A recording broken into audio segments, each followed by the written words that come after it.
কেন্দ্রীয় তদন্তকারী সংস্থা কলকাতা হাইকোর্টে যে প্লি করলো তাতে যে বিষয়গুলো রেখেছে এটা পশ্চিমবাংলার মানুষ এটাই চেয়েছিলেন, যে ইডির উপরে হামলা, তথ্য প্রমাণ লোপাট। মমতা ব্যানার্জি কিছু নিয়ে যেতে পারেননি।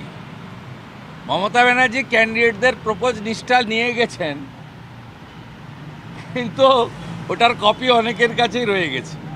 মমতা ব্যানার্জি ল্যাপটপটা নিয়ে গেছেন, ল্যাপটপের ভিতরে কি আছে কেউ জানেন না। তো বোকার মতো কাজ। লিভ চাওয়া হয়েছিল, লিভ গ্র্যান্ড হয়েছে, তাতে রেসপন্ড নম্বর 1 তারা করেছেন তদন্তের কাজে হস্তক্ষেপ করা মুখ্যমন্ত্রী মমতা ব্যানার্জির নামে এবং পুলিশের নামে। এটা একটা অ্যাপ্রোপ্রিয়েট এবং ওয়াইজ ডিসিশন।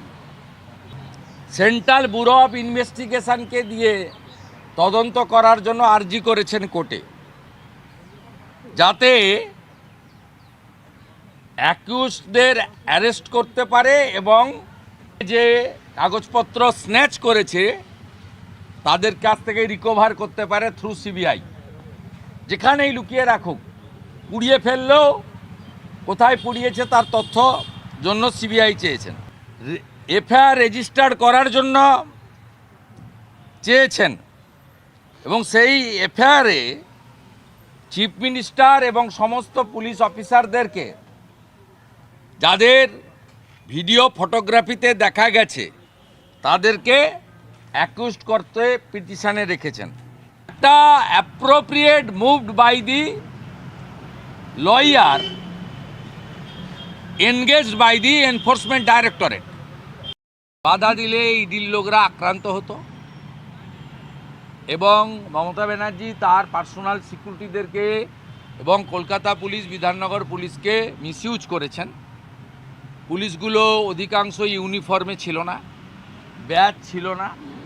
তারা ভার্বাল ইনস্ট্রাকশানে, রাজীব কুমার, মুকেশ কুমারের ইনস্ট্রাকশানে এটা করেছেন, কারণ রাজীব কুমারও সারদা মামলায় অভিযুক্ত আর মুকেশ কুমারও ক্যাটেল কেসে অভিযুক্ত। মুর্শিদাবাদে ক্যাটেল কেসে তিনি অভিযুক্ত।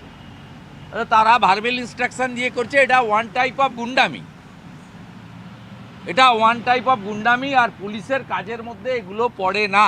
ইনভেস্টিগেটিং এজেন্সিকে ভারত সরকার, ভারতের পার্লামেন্ট যে পাওয়ার দিয়ে গেছে, সেই জায়গা থেকে ভায়োলেশন করেছেন। বাধা যদি তারা দিত তাহলে সন্দেশখালির মতো কালকে অনেককে রক্তাক্ত হয়ে হসপিটালে যেতে হতো। চ্যাংদোলা করে তো যাবেই, ওটা তো 163 এলাকা, ওখানে 5-এর বেশি জমায়েত নিষিদ্ধ। তবু তো ভদ্রভাবে নিয়ে গেছেন। আমি তো ভবানী ভবনে ঢুকেছি, রাজীব কুমার থেকেও দেখা করেননি। এখানে কি করেন এরা? বলছি গতকাল এখানে চাকরি প্রার্থীদের সঙ্গে কি করেন? ওরা তো খুব ভদ্রভাবেই দেখলাম যে ধরে টরে নিয়ে গেল, গিয়ে এখন চাটা খাওয়াচ্ছে, কফি খাওয়াচ্ছে, হয়তো প্রচণ্ড ঠান্ডা, দিল্লি তো আরও বেশি ঠান্ডা। এটা নিয়ে মুখ্যমন্ত্রী যে সবসময় নিজের স্বার্থ, নিজের পরিবারের স্বার্থ ছাড়া আর যেখানে নিজে ফেঁসে যাওয়ার ভয় রয়েছে সেখানে এগিয়ে এসে তদন্ত ভণ্ডুল করে দোষীকে আড়াল করার চেষ্টা করা ছাড়া অন্য কাজ করেন না। এটা গত 15 বছরে বারে বারে প্রমাণিত হয়েছে। তাই যে তৃণমূল কংগ্রেস নেতারা রাজীব কুমার বা প্রতীক জৈনের মতো মমতা ব্যানার্জির সাহচর্য থেকে বঞ্চিত হয়েছেন, তারাই এর উত্তর দিতে পারবে। পার্থ চ্যাটার্জি দিতে পারবেন, জ্যোতিপ্রিয় মল্লিক দিতে পারবেন, অনুব্রত মণ্ডল দিতে পারবেন। এরকম নজির পশ্চিমবাংলায় এই মুখ্যমন্ত্রীর রাজত্বে অন্তত 100টি রয়েছে, কিন্তু কোনো মামলাতেই মমতা পুলিশ তথা পশ্চিমবঙ্গ পুলিশ তথা কলকাতা পুলিশ তথা মমতা পুলিশ তারা কেউ কিছু করতে পারেননি।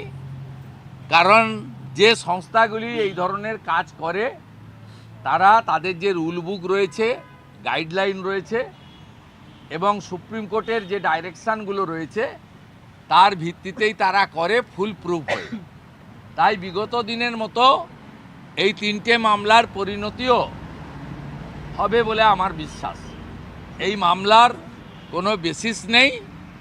সরকারি দল সরকারি তন্ত্রকে ব্যবহার করে দলদাস কলকাতা পুলিশের নগরপাল মনোজ বর্মা এসব মামলা করেছেন মুখ্যমন্ত্রীর গুড বুকে থাকার জন্য। কিন্তু এই মামলার আলটিমেটলি রেজাল্ট কী হবে, বিগত দিনের মতোই এর পরিণতি হবে। পশ্চিমবাংলার মাননীয় মুখ্যমন্ত্রী ইনি কিভাবে কোর্ট মনিটরিং কোথাও কোথাও কোথাও কেন্দ্রীয় তদন্তকারী সংস্থার যে তদন্ত, সেই তদন্ত থেকে মূলত দুর্নীতির ক্ষেত্রে যে তদন্ত, সেখান থেকে তার নেতা মন্ত্রী এবং তার বশংবদ